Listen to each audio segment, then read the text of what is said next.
Hello, everyone. Welcome to our session. It's not just for adults, resources and strategies for building health literacy among children and teens.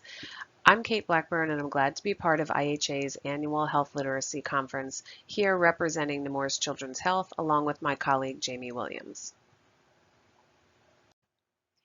In our session today, Jamie and I are going to talk about two different health literacy promoting resources created by Nemours Children's, which are both available nationwide. Within our presentation, we will map a process for co-developing content to build health literacy skills with members of the target audience. We'll describe strategies for incorporating health literacy best practices into content creation, and we'll guide you through how to locate, review, or use the materials featured in our sessions. So for a bit of context before we get going, Nemours Children's Health is one of the nation's largest multi-state pediatric health systems, including two freestanding children's hospitals, one in Delaware, one in Florida. In addition to improving health outcomes among the children we serve in those service areas, something that makes Nemours Children's really unique is our commitment to improving the health and well-being of all kids nationally. We do that by advocating for policies and legislation that contribute to the health of children across the U.S., and also by identifying and spreading programs and strategies that build health in children, which for our purposes today includes a focus on building health literacy and overall literacy among infants, children, and teens. And with that context in place, I'm going to turn things over to Jamie for the first half of our presentation, which will feature Nemours' early literacy work. For the second half of the presentation, Jamie will turn it back to me for an overview of resources for building health literacy skills among teens. Over to you, Jamie.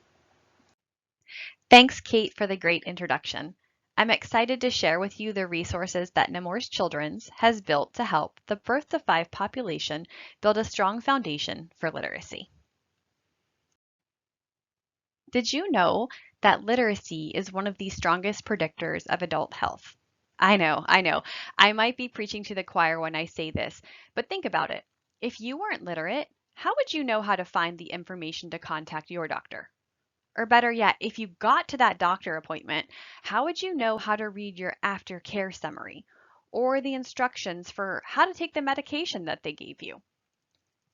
Simply put, we have the ability to change the trajectory of a child's health through literacy.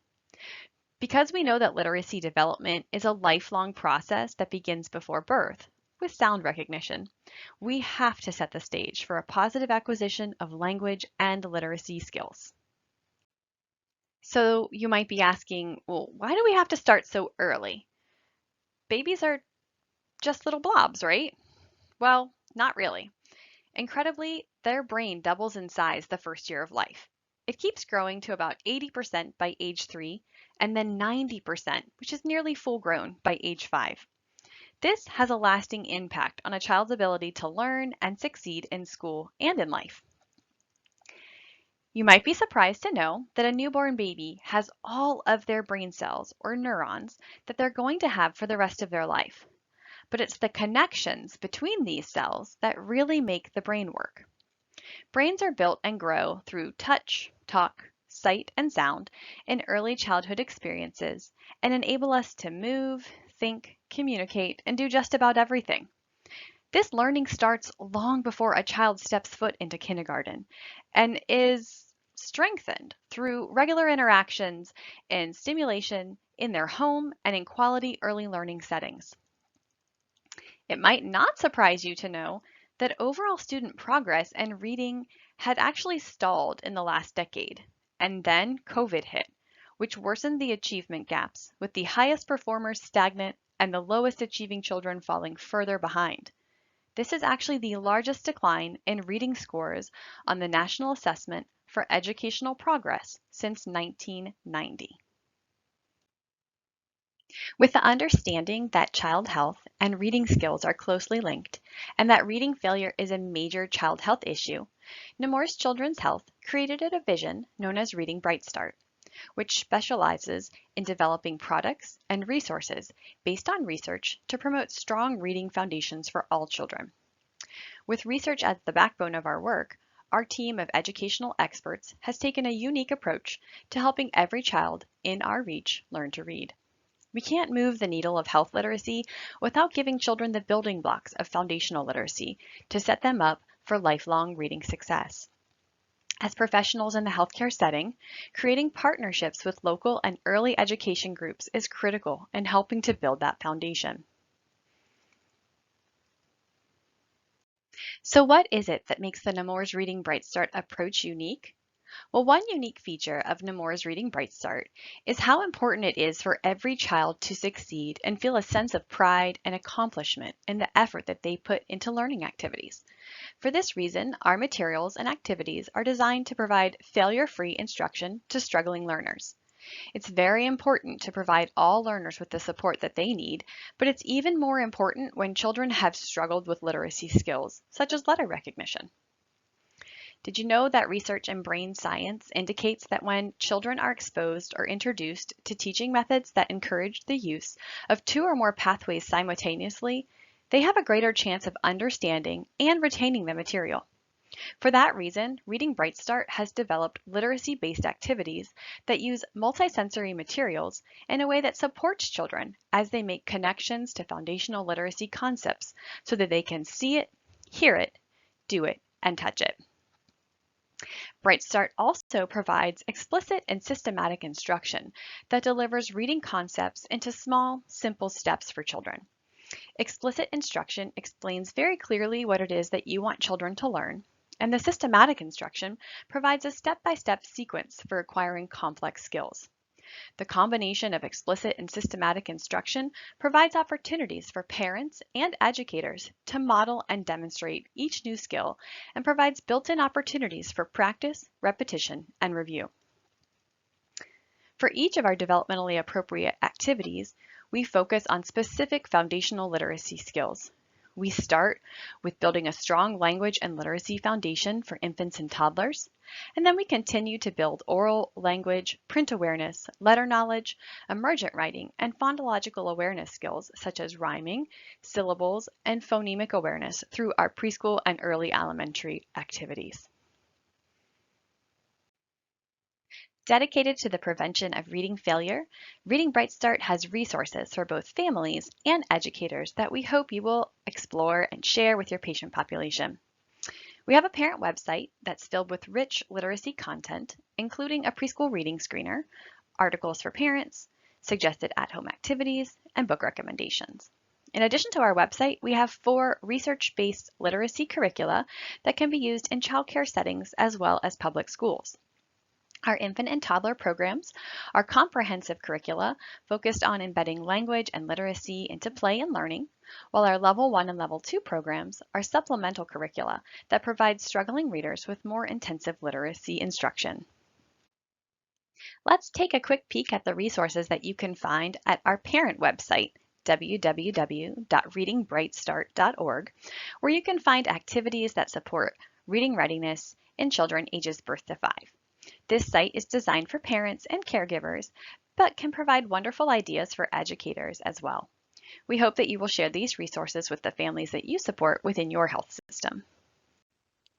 As you're welcome to the website, the first feature that I will draw your attention to is the free preschool reading screener that you can find here in this orange tile. Once you click on it, you will see that the screener is available to evaluate reading readiness in 3 to 5-year-olds. It's very simple. Parents will start by completing this non-identifying demographic information, which then leads them to 4 sets of questions that are divided out to cover each pre-reading skill area. It should only take 10 to 15 minutes to complete. So as you'll see, the first 9 questions are looking at oral language. So you would simply read through them and identify which are accurate for your child.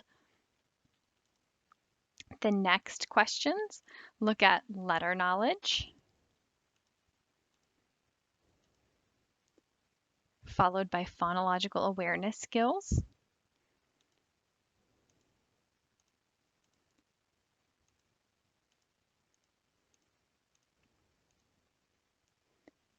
and last, beginning writing.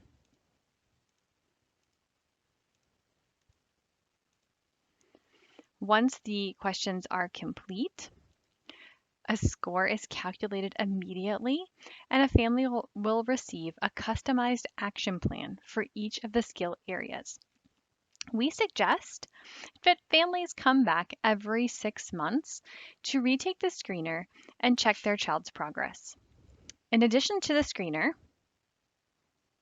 families and caregivers of children ages birth to 5 can find many relevant articles covering areas such as tips to help build important reading skills or ways to choose the right book to read with their child, just to name a few. Actually, check out this great article about reading and health and how they're related. This is definitely one to bookmark and share with the patients you're providing care with. You can also find a wide range of fun learning activities to do at home with children from birth to age 5, complete with supply lists. We'll take a look at this one. And instructions for how to prepare and what to do step by step through the activities. Families and caregivers can also search through hundreds of age-appropriate books with suggestions for what to do before reading the story, during the story, and after the story. We also touch on how those activities connect to pre-reading skills.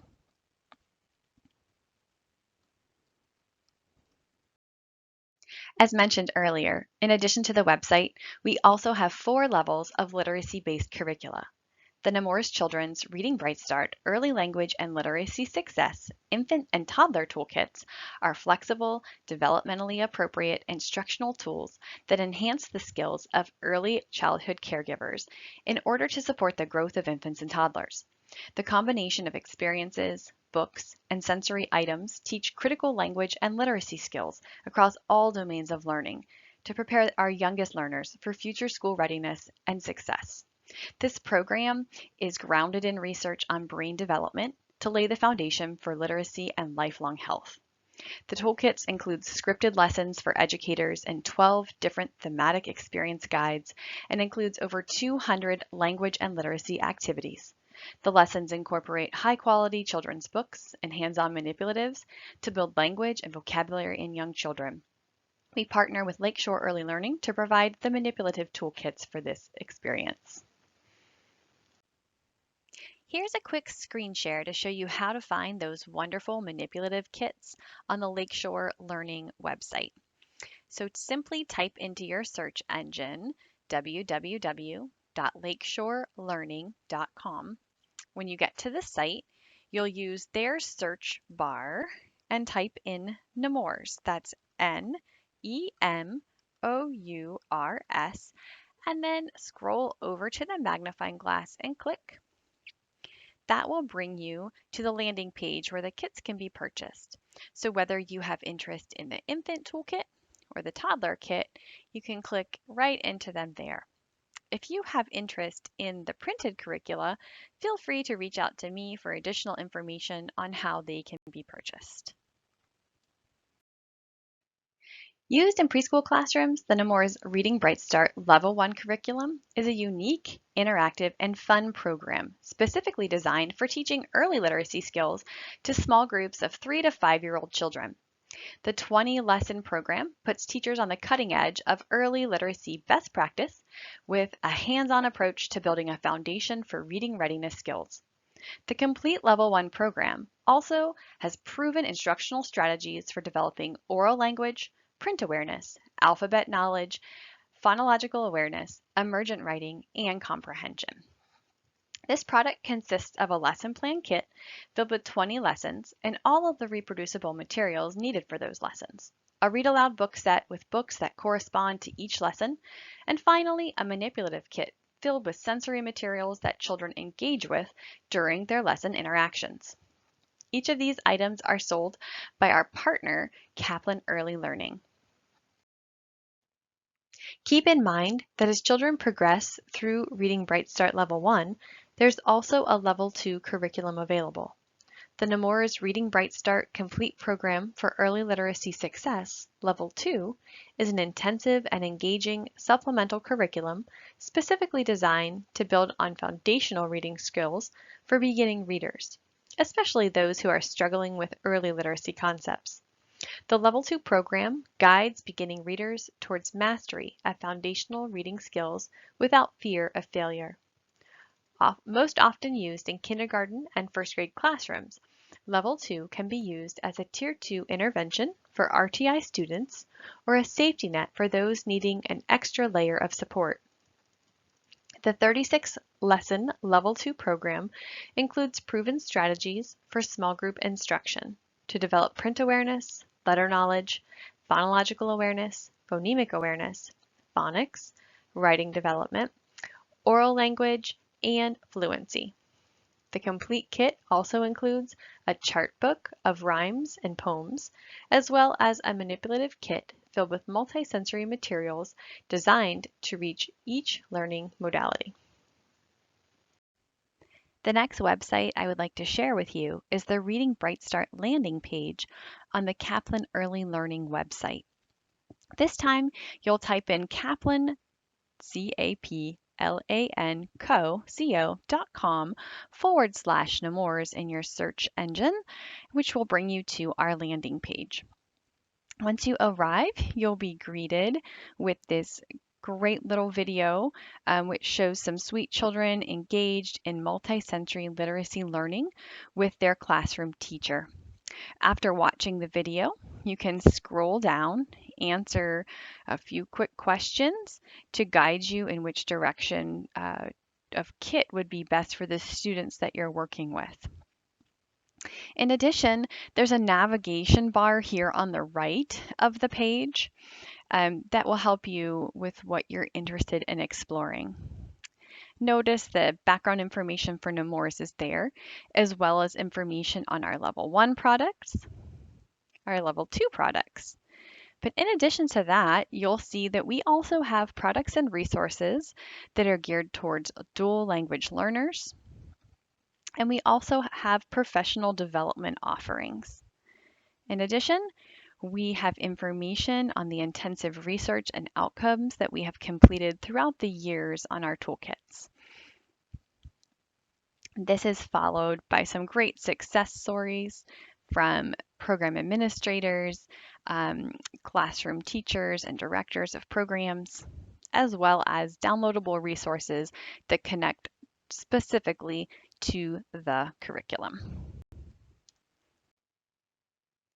In the past 18 years, the Reading Bright Start program has grown tremendously, training over 4,500 early childhood educators, including degreed educators and paraprofessionals, in curriculum implementation and early childhood professional development courses. We continue to experience growth with programs across 38 states now using the Nemours Reading Bright Start curriculum and resources. To date, Nemours has served over 260,000 children with Reading Bright Start tools and services.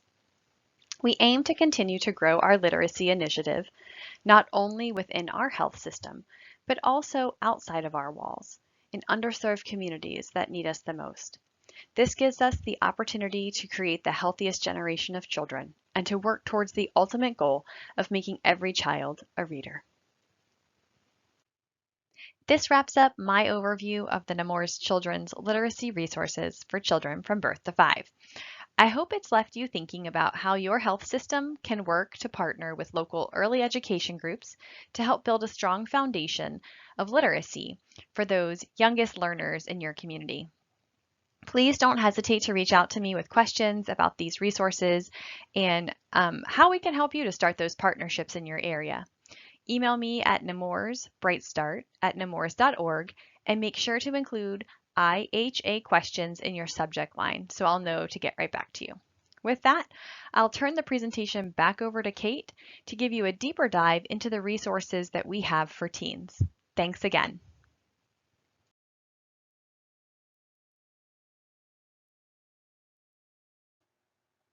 For the second half of our presentation, I'm going to share information about navigating the healthcare system, which is a collection of lesson plans for building health literacy among teens. And I'm going to cover 5 things: why building health literacy among teens matters, an overview of the navigating the healthcare system lesson plans, our process for co-creating the lessons with teens, teachers, and families, and our alignment with health literacy standards. And from there, I'll conclude with a guided tour of web pages for navigating the healthcare system. So let's get started. Preaching to the choir here, but why should we build health literacy among teens? Why does this matter? First, there's consensus among the nation's leading health policy and advocacy organizations that adolescents and children require guidance, education, and planning to manage their own health care as they become adults. And second, health literacy is a really important life skill. As health literacy increases, we know that people are more likely to seek preventive services, have lower rates of preventable hospital and emergency department visits, and are less likely to report their health as poor. As this audience knows, health literacy encompasses a wide array of things related to communication and comprehension. And within this universe of all things health literacy, navigating the healthcare system specifically focuses on a few: knowing what to expect as you move through the healthcare system and as you interact with healthcare professionals, and then having the skills to successfully navigate the healthcare system, including skills for communicating effectively with care providers and skills for self-advocacy. With our why in place, let's move into the what. Navigating the healthcare system is a free 4-module health literacy curriculum designed by Nemours Children's Health for use with young adults. It was designed to prepare high school and college-age teens to be responsible for managing their own health care as they transition into adulthood. It's aligned with Common Core standards and national health education standards. Materials are suitable for in-class, in-home, after-school, and community settings, and can be taught virtually or in person. And it's been evaluated with strong published findings. There's a link to our Journal of Health Education article later in my deck. The curriculum includes 4 modules. Module 1 includes key definitions, where to go for care, self-advocacy, and personal and family medical history. Module 2 covers symptoms, diagnosis, prescription versus over-the-counter medications, and vaccinations. Module 3 addresses health insurance and prescription insurance, confidentiality, and adolescents' right to privacy. And Module 4 includes practical application of all the skills covered in the prior lessons, including real-life scenarios and role plays. In IHA's call for proposals, one of the themes they encouraged presenters to touch on was how the voices of target populations are incorporated into content.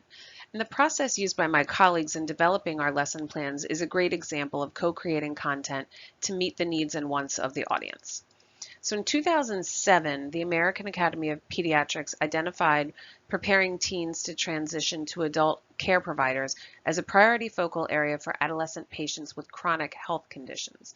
In the years that followed, the AAP, the American College of Physicians, the American Academy of Family Physicians, and others all released statements spotlighting the need to prepare all adolescents with guidance, education, and planning to manage their health care as they became adults. So in 2010, colleagues in our Community Health Division began to focus on this issue. We completed a scan of existing resources and curricula and weren't able to identify anything out there that was geared towards the general population of adolescents. So we then engaged over 100 middle and high school students in Delaware in a photo voice project, which is a formative research strategy. We asked teens to take pictures of things in their environment that help them be healthy and things that prevent them from being healthy. Teens captioned and then grouped their healthy and unhealthy pictures, sharing their photos with one another, grouping them, discussing what it meant to them, kind of sense making. We found that teens were aware of health messages, but didn't always understand the link to their own lives. So for example, this isn't health literacy specific, but I think it's a nice concrete example. Teens were familiar with the idea that eating vegetables is a healthy choice, but they didn't understand that the vegetables in like an instant ramen type soup didn't really count as a healthy vegetable or healthy choice. And the point here is that teens needed support in applying messaging about health to the real world of their day-to-day lives and their day-to-day decisions. So with that done, we then conducted separate focus groups with parents and teens, asking about where they get health information and who their trusted sources of information are. Parents felt they were the primary sources of health information for their teens. Teens said their primary sources were friends and the internet. And we wondered if we might fill this information gap by creating content that would better inform the friend pool as well as the teens themselves. So then we pitched the idea of co-creating lessons that could be taught in schools or in the community, and teens were receptive to that idea and they helped us refine our list of topics. From there, we created a set of 6 lesson plans and piloted them in Delaware schools during the 2012-2013 academic year. Based on feedback from teens and teachers, we condensed the material into 4 lessons on the same topics and made other adjustments such as less formal language and more interactive activities. In the 2014-15 academic year, we presented lessons in the classrooms and conducted a formal evaluation with pre and post tests. We looked at participant knowledge gains, participant satisfaction, and presenter satisfaction. And so the key takeaway on this slide is that co-creating content in a way that's authentic and not a sort of a token gesture takes a lot of time. Our co-creation process, as you can see on the slide, took 4 years. Yet we believe that that investment of time was well spent, given that it generated statistically significant knowledge gains and it was well received by the participants and the presenters alike. These are just a few images from our Photo Voice project. So you can see the ramen noodle type soup with the vegetables in it that made the children or the teens think that this was a healthy vegetable-filled option. One of the young people with their camera, and this is Scrapple, which is a regional breakfast meat in the Delaware, Philadelphia region. IHA was also interested in having presenters touch on how best practices in health literacy are woven into the work. This slide demonstrates how we design the content to align with Common Core standards for schools, which then makes it easier for districts to approve their use. You can see here where we align with the literacy standards within Common Core. Similarly, this slide shows where content aligns with national health education standards. So you can see here that the lesson plans align with 4 different health education standards. To end my presentation, I'm going to take you over to the web so you know where to find all the things that we've talked about today. You can see some of the actual materials, which include a facilitator's guide for DIY training. You can train yourself. All the materials needed to present lesson plans and activities, and optional pre-post tests for anyone that's interested in including that with their use of the lesson plans. So with that, let's go on a tour. All right, so let's jump into our tour. So this is the landing page for navigating the healthcare system. As with any landing page for a project, there's lots of sort of background information. But what I wanted to call your attention to right away is that we've tried to curate a collection of materials here for you to use if you want to share information about the lesson plans and potentially using them with like colleagues, with parents, etc. So there's a variety of levels from light touch to deeper dive that you can use. So for anybody that likes learning by listening, there's a podcast that featured the project and we talk about it. There's 2 teachers actually that spoke, 2 users, presenters of the information that were included in the interview with us. So that's a useful resource, like I said, for folks that like to listen. We have a brochure. It's maybe 4 or 6 pages. It covers everything that is included in each of the modules and a bit of an overview. We have a really in-depth slide deck that you can customize for your own use. So if you have somebody that's really interested in evaluation and data, all of our research data is in there. If you have somebody that just wants the basics, you can just pull those slides. So that's in there. All of the slides are scripted, so you don't have to guess at what the slide is meant to, what the information it's meant to give. We have a flyer that's just a simple two-pager that gives information that's good for, like a health fair or a backpack or a send home or that sort of thing. And then we also have a communications toolkit. It's really just one document, but in that we give you sample language to use in newsletters, emails, social media posts, images that you can use, all of that kind of stuff. Again, if you're just looking for copy paste language that you can use to share with colleagues, etc., that's all in there. So I guess the other thing before we jump into the lesson plans is that there's an availability on all of the pages to sign up for quarterly newsletters. So that is here. And then with that, let's jump into the lesson plans and resources area. Again, you get your pop-up to sign up for lesson plans. I'm going to go to the Navigating the Healthcare System for Teens last, since I'm going to spend the most time on that. But just quickly wanted to flag that we do have a section here that's resources for parents and adults. That is going to include resources that adults can use at home to build health literacy skills among the teens in their life. So yes, for homeschooling parents, but also just for regular parents having conversations with their 15, 16-year-olds, after school at the dinner table, whatever. So I'm going to click over to that. So included on this page, we have the Owning Your Own Health checklist, which I'm going to show you. That I used to actually have hanging on my own refrigerator when my kids were 15, 16, that sort of age bracket. It's 10 things that you want them to be able to do, 10 things that you want them to accomplish in order to take over that process from scheduling their own doctor's appointments to filling out the paperwork when they get there to having detailed conversations with their providers. So really cool, really easy to use, that sort of thing. So that checklist is in there. There's a home use version of the participant workbook. So it's the same workbook that teenagers would have if you were running the lesson plans in an after school setting or in a classroom. I will show you that. It's the exact same workbook, but at the end, we've added the answer key. So the pre-test, post-test is in there with the answer key, and then any of the activities that are in the book, the answer keys are in there. So that is in there for you. And then we also link you over to Kids Health, which Jamie's going to say more about later as we wrap up. But that's a Nemours affiliated site. It's the most visited site on the web for information about children's health, behavior, and development from birth through teen years. It's all reviewed by physicians, etc. But again, Jamie will say more about that. So that's the resources for parents.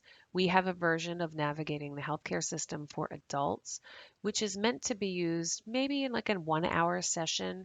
Um, Prior to COVID, when people used to have sort of in-person parent-teacher organization meetings, I don't know if those are still in person or if they're virtual, but could be used for either. It's a slide deck that's fully scripted with speaker notes.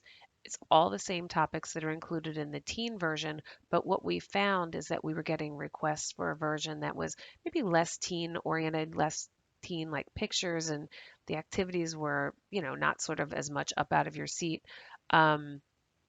But to get that same basic information across for anybody that maybe is less skillful at navigating the healthcare system or new. A lot of our users are using this with folks that are recent immigrants to the United States. So that is there, just the slide deck that you can download. We have the checklist here as a standalone download if you just want to hop directly to it and use it. It's the same checklist I just showed you. So that's what you'll find on the lesson plans and resources landing page. And then we'll dive directly into the Navigating the Healthcare System for Teens materials, since that's our focus today. All right, so when we land here, you have your zip files for all of the activities. It, at a glance, may be like, oh my gosh, this is overwhelming. Where do I begin? What you have is a zip file for each of the modules, 1, 2, 3, 4, optional review activities, an electronic version so you can assign activities that folks can do on their laptop and send back to you. There's an activities at a glance. There's a facilitator's guide. There's all this different stuff. Oh my gosh, where do I start? The answer is start with the facilitator's guide, and I'm going to show you why. So here is our facilitator's guide. I'll go back up to the top and then we'll come back to page 19 in a second. So this is our guide, and you can see here on the table of contents that we've got planning prompts for before you begin, a materials inventory of everything you need to gather for each lesson, with what's needed, what's included, and then all of the information. I think the planning prompts are particularly useful. Quick things like, are you going to do a pre-test, post-test? Totally optional. We don't collect it. You would administer it and score it, at your own site if you felt like it. But you need to think about that so that you make time to do that in your sessions with the young people. You need to think about how the participants are going to view and use the participant workbook. They can look at it as a PDF on a tablet. You can print the PDF. There's an electronic version, which I'll show you when we get further. Think about whether you'll have reliable internet access. There's videos embedded. So just thinking about all of these things, like if I won't have internet, I should probably download this stuff so I can continue with the lessons regardless of internet connectivity. So all of this kind of stuff, if you are going to use the PowerPoints, which are encouraged, that's the basis of each presentation, you'll need to figure out how you're going to project that, where you're going to project that, just all the things you need here to plan ahead. So I think that's really useful. And then I wanted to just give you an example of how using this guide to prepare yourself to present really helps you understand what all of the information is when you download it, and how to use it, like how it all fits together. Just to give you one more example, when you download one of those zip files, you're going to get all of the information. Oops, let me come back out here. When you come and download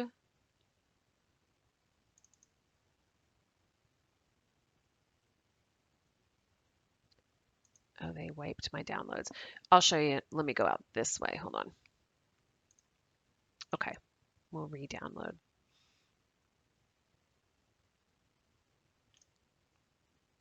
All right, so when you download one of the zip files, you're going to have all of these materials in here. Oh my gosh, what do I start with? This is so confusing. I don't understand how one thing fits to the other. Again, the facilitator's guide is the key to understanding how it all fits together the first time. And then after that, you know it inside and out. So, but what's in here is you're going to get your facilitator's guide will be in each zip file. Your activities, like this family health history, is an activity. The slides are in here. The pre-test is in module 1 download, along with the answer key, whether you use it or not. It's up to you. The owning your own health checklist, the participant workbook, and then all of these are different materials for whether you're doing a specific specific activity. In this case, it's the where do I go activity. These are materials for whether you want to do it virtually or whether you're together in a classroom. So again, I feel like this is a bit overwhelming. So we encourage you to use the facilitator's guide, and I'm going to go back to that. So I think this slide 17 is a really good example. So this is in module 1. In slide 17, module 1, you're going to do the where do I go activity. So here it is in the facilitator's guide. It tells you the corresponding participant workbook page is page 6. So now we're going to page 6. Here's page 6. In the participant workbook, you can just click over, have it open, and be like, oh, okay, great. I see that here are the questions. You go back to the facilitator's guide. You know that it's slide 17 in this slide deck. So you can go over to, oops, oh, the slide deck. Sorry, I'm on the wrong thing. If you open up the PowerPoint slides, you're on the correct, here's slide 17 up here in the corner. So everything's aligning. And then you're like, oh, okay, I'm going to read the scenarios and decide together where the person should go. This particular version uses Kahoot. If you don't want to use Kahoot, there's an alternate version, version number 2. Kahoot is like an electronic game activity if people aren't familiar. So there's just a standard like alternate paper activity as well. So again, I'm getting ready to do this. I'm in the facilitator's guide. Okay, slide 17, workbook page 6, the activity options. So I can get the answer key from the zip file. You know exactly what the name of it is. It's called Where Do I Go? Book version, answer key, super easy. Here it is. Um, so I think that for me, you know, walking through each one, that is how I learned the curriculum, was using the facilitator's guide. So I just walked through each activity, did it live, taught it to my dog, understood it. Once I learned it once, I was good to go. So so you start by kind of, for each slide, it's going to give you where everything is. So you're like, okay, great, got it, know what page I'm on. And then it's got your presenter instructions and your script. So for example, this slide presents the book version of the Where Do I Go activity. An alternate version is offered on the next slide. Before you present, you should review both versions, select the one you like, and then hide or disregard the slide you don't plan to use. For the participant workbook, have the participants turn to page 6. For the electronic workbook, which I'll show you now, have them open their email and go to the assigned activity. For Kahoot, da da da da. So it's got all of that, and then it actually gives you the script. Okay, next we're going to practice thinking about where to go to receive care. We'll read several scenarios out loud and then decide as a group where we think the person should go. Then you've got the scenarios, and you, in the facilitator's guide, have the answer key. The young people don't. So again, you can see how using this guide as your way to just really learn all of the information and how all of the pieces of the curriculum hang together is the way to go. So before I leave this section, I just want to show you the electronic workbook. And this is that. So for the electronic workbook, we're having participants go to activity 121. So if you're a super tech loving presenter and you would rather have the young people do the activities electronically and then return them to you, I think that this is a really great activity. Also, you could use it if you're a teacher and you want to give like participation homework. This is great. So again, this was activity 121, Where Do I Go? Book version. So you would go to the link that's there in the guide and you would assign activity 121 book version. So you put in um, the email address of the students. You can put all of them in. It says your, but you would put in everybody's email addresses, send them to your students, however you do that in your school or your after school setting. And you would click the activity or activities that you want to assign. We're just using this one, for example, to match what we've been looking at. Um, and then you would submit it to them. So, and then there's also this feature that you can preview it if you want to double check that these are oh, right, these are the same questions, right? Where do you go if you fall down the stairs and sprain your ankle?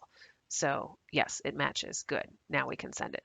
So then this will generate a link for you. When you click this, it'll generate the link. Then you take the link and email it to your student list.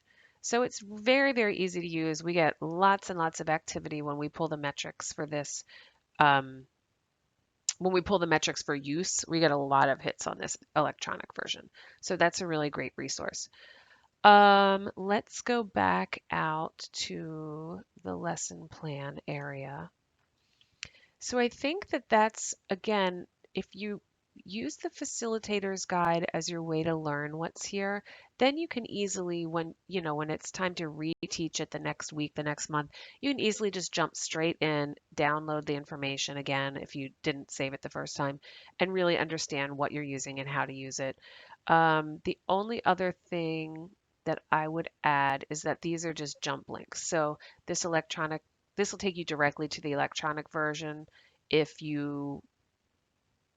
just want to go straight to that and you don't want to go through into the guide and then finding the link. That might feel like a waste of time or not efficient use of time. So there's a jump link directly to the electronic version, and there's also the jump link directly to the activities at a glance.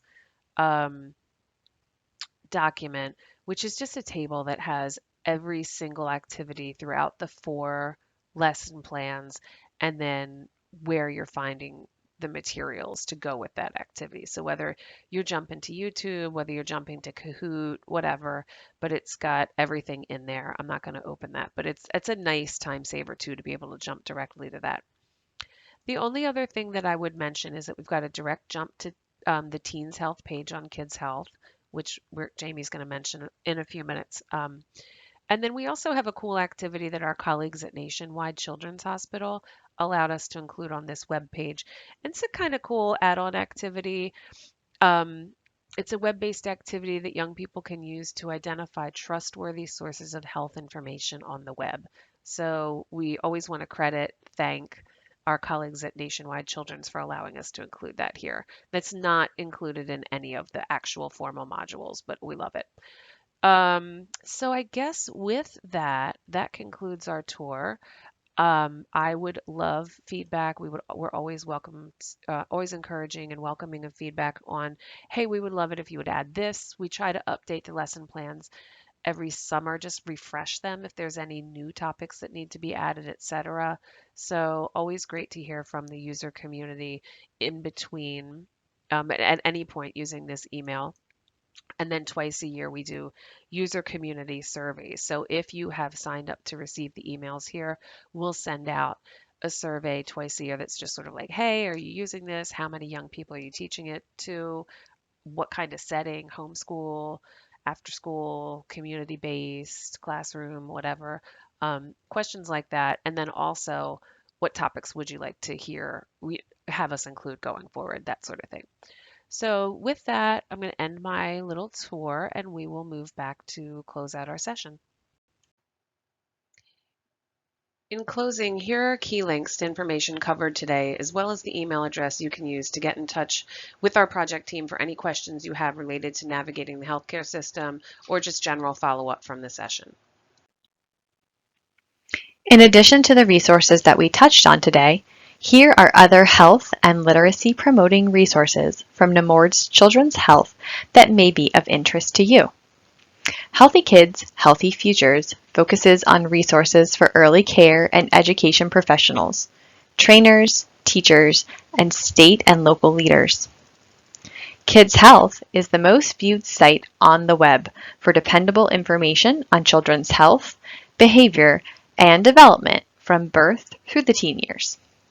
And Kids Health in the Classroom offers educators free health-related lesson plans for pre-K through 2nd grade.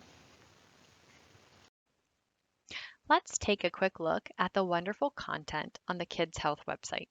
Kate and I agree that this website breaks down health content in a way that helps parents, kids, and teens to help take control of their own health. When you open the page, you'll see that we have a great new look. The navigating bar across the top shows you that there are 4 different areas to explore: for parents, for kids, for teens, and for educators. Today, let's stick to the first 3 areas. When you click on For Parents, you'll see that a drop-down menu comes down, which shows featured topics. If these featured topics aren't of interest to you, you can simply click right into the parent's homepage from here. Or if there's a specific topic that you know that you're looking for, you can use the search feature in the right-hand corner. Today, let's say that I'm looking for some growth and development information for my child. I have a little one at my house who's been having a hard time with sleep, which is perfect because they have something here. Specifically, my little one has been having night terrors. So I can click here, and when I do, you'll see that an article pops up. I can read all about night terrors here on my own, or I can listen to the article because maybe I don't have the easiest time with reading, and maybe I just don't want to read. Maybe it's easier to listen. So you can click here to have the article read to you. You can also click here to have the article printed. Maybe I want to print it and come back to it later. The newest feature in our most recent update that I think is really exciting is that you can have the article translated into any language for you. So while it looks like we can only translate to Spanish, if you click on the article name here in Spanish, you'll see that another pop-up happens here at the top of our page. You can then choose from the drop-down menu to translate into any language that you want. What a great feature. I'm going to get us back to our homepage again. And then let's look really quickly in the kids content. You'll notice that the kids content and the teens content are very much the same with a drop-down menu and featured topics. You can go straight to the home menu, which is what I'm going to do here for kids. My favorite content is this how it works. Oh, I just missed it. Let me click back. Kids love these Chloe and Nerb movies. Chloe and Nerb explain how the human body works through multiple different videos, and kids enjoy them. So this is something in our own home that my children have really enjoyed. Let's look over at the teen page now. What I like the best about the teen page is it's extremely practical. It has content written for teens about areas that are most relevant to them, like how to cope with stress, or what can I do to be happier, or even better, how do I manage my medical care? I love that the content is relevant, from playing sports to knowing the signs of abusive relationships to tips and advice about nutrition and fitness. Again, teens can explore the site and basically put their health in their own hands. We think that this is a great resource to building health literacy for all patient families that you work with, and we hope that you will share the Kids Health website with them. And with that, thanks for viewing our session, and thanks again to IHA for including us.